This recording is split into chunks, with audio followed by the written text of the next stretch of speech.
Hi everyone, it's Mike Mixon from Keyboardamerica.com and welcome to our video which is going to talk a little bit about swing bass versus walking bass and how to choose a style for a particular song. This is a great trick and tip and information that you will need. We're also going to cover the auto fill button along with our 4 variations so you have a complete understanding of what I'm talking about swing bass versus walking bass. Now, something new on YouTube is we can actually have less messages on the screen. They've actually changed something so that at the top right corner of each video, every once in a while you'll see a little message come up. Now, at any time during the video, you can use your mouse to put the cursor over top of the video to access that information. So you just go up and click on the eye at the top of your screen, and that'll either get you to me or our website or the Song of the Week in Buttons class. And you can actually scroll down there too. So you're going to have more video, less messages, and that's going to be great. So let's get started with a walking bass versus a swing bass. Okay, so for all rhythm styles, you have 4 variations over here, A, B, C, and D. And I'm on A right now on a modern big band, and this comes from playing bass pedals on an organ or an actual bass player inside your rhythm style. And this is really important for choosing the right rhythm for particular songs. So let's listen real quick to variation A on this modern big band, and you're going to watch my hand do what's called a swing bass. Now, not a walking bass, but a swing bass. Here is a swing bass.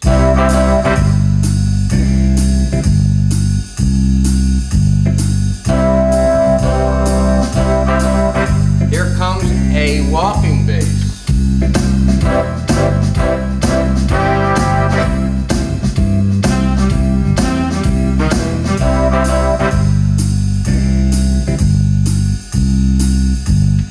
So that's the difference, and believe it or not, most of the time the song either calls for a swing bass or a walking bass, and that can make all the difference in the world. Now, within the styles on the Tyros 5, they've done some great things. So typically in your 4 variations, on some rhythm styles there'll be 3 swing basses, and maybe the 4th one, the D, will be a walking bass. And that's for playing different parts of the song. A lot of times though, you're not using them combined. It's either a swing bass or a walking bass. And when we're talking about our song coming up this week, Fly Me to the Moon, that's going to call for a swing bass. So when I look for a rhythm for there, that's what I'm listening for.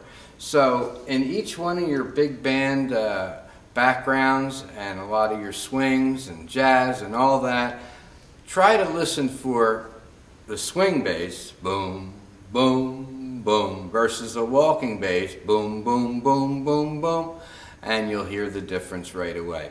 Let's get a close-up look now and see how we use the auto fill-in and also how to check out these different bass patterns for your music. Okay, for the purposes of you hearing this clearly, I've put on a big band rhythm, but I've actually taken out the horns and just left the bass player, so you can hear swing bass versus walking bass, and of course the drummer. And this is an important button here, the auto fill-in.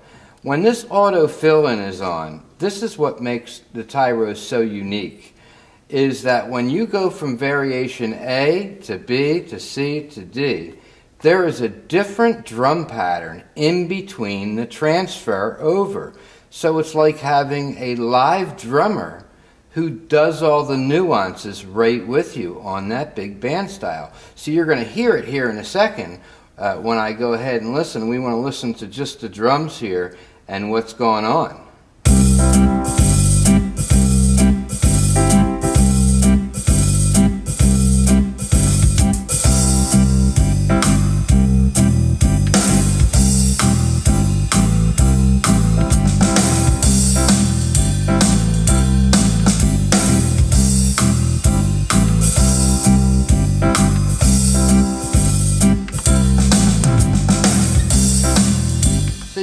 hear it subtly doing some great things. And of course it gets busier as you go from A to D. Now, how you know the auto fill-in is on is because when this is flashing, any one of these, the auto fill-in is going to be on. So if I were to push my sync start real quick and go to variation A, see it's flashing there. When I strike a chord, it's going to actually give me a rhythm fill before it starts the actual A rhythm. So listen to that. So that was pretty cool with the drum, what it did. So put that on again. If I hit A, it gives me the rhythm fill. Now if I don't want the rhythm fill in the beginning of the song, I want to use my intro, just press A again and you'll see that it stops flashing. So when you use your auto fill-in, as you go down here, it's going to give you real rhythm breaks just the way a drummer would. And of course, if you want one solo, you can actually hit this break button right here too. I don't use that break button much anymore because these auto fill-ins are all different, so they're not monotonous. They're different up and they're different down and they're different on every rhythm style. Now, before I turn those brass instruments back on, let's look at the swing bass versus a walking bass. So variation A. Now let's listen to the bass drum, or the bass player.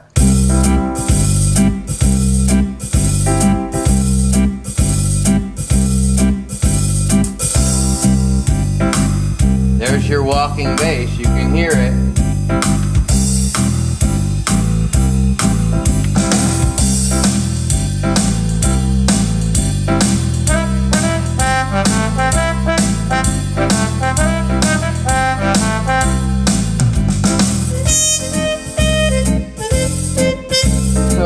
Play a song there and you want that swing bass,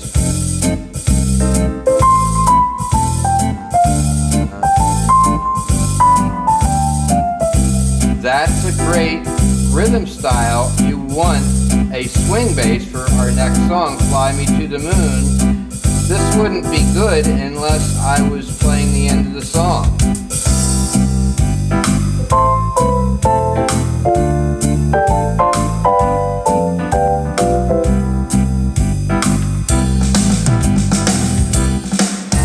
Okay, so there you hear the bass, you hear the drummer, and you can hear all the differences, and this is what makes the Tyros so terrific. I'm going to put those horns back on, and we're going to get a tutorial on that too. And if we start out on A, let's strike our C chord, and right now it's going to give me a rhythm fill for a few seconds. When it stops flashing, I'm on the main rhythm.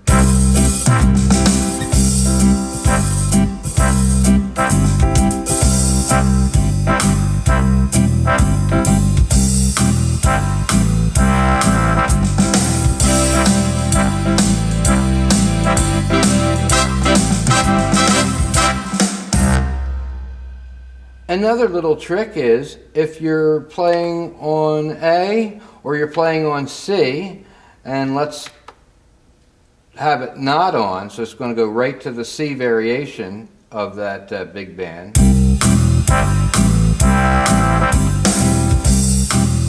Notice I hit that and got a rhythm break, huh? Yeah, so if you wanted a rhythm break while you were playing, instead of having one like most keyboards have, you have 1, 2, 3, 4, 5 different rhythm breaks to choose from, and you're not going to sound monotonous using these great automatic styles and backgrounds. Alright, now here's going to be another bonus trick and tip. If you're an amateur player and you want to sound like a professional, you know, professionals improvise in the middle of a song. They kind of do their own thing. Not a lot of people can do that. You have to be playing a long time for that. You can do that on the Tyros 5. And this is a little trick and tip. While you're playing the song, instead of hitting your ending to end the song, hit one of your intro buttons when you're in the middle of the song where you want improvisation. So let's give this a little test right here. I'll do a little just a concert grand in the right hand so you can see what I'm talking about.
Wow, there you go. Okay, so I really hope you enjoyed that. You know, first, if you choose the right rhythm style, your song is going to sound great. If you learn when to push the buttons throughout a song and which buttons to push, you're even going to sound better. You know, if you have a Tyros 5 and you're playing chords in right hand, and even if you only know 6 chords and 20 songs, you would be able to sound as good as a professional would sound if you knew which buttons to push and when. And that's what these lessons are all about, and the Song of the Week in Buttons class is about. Remember, we sent you all a notice out there to please email me at tyrosmike@hotmail.com if you want to be put on to our mail list. We don't send out a lot of mail, and we don't sell your information. It's private. The only time you'll get something from me is if it's important and a new video's on. And don't forget the new I button up here. You know, move your mouse and move the cursor over the video anytime, and you'll be able to have links to both myself, our website, the Tyros 5-page website, and also our Song of the Week in Buttons class website, which it's always good to start there. So this is Mike Mixon from Keyboard America saying have a great day and keep playing.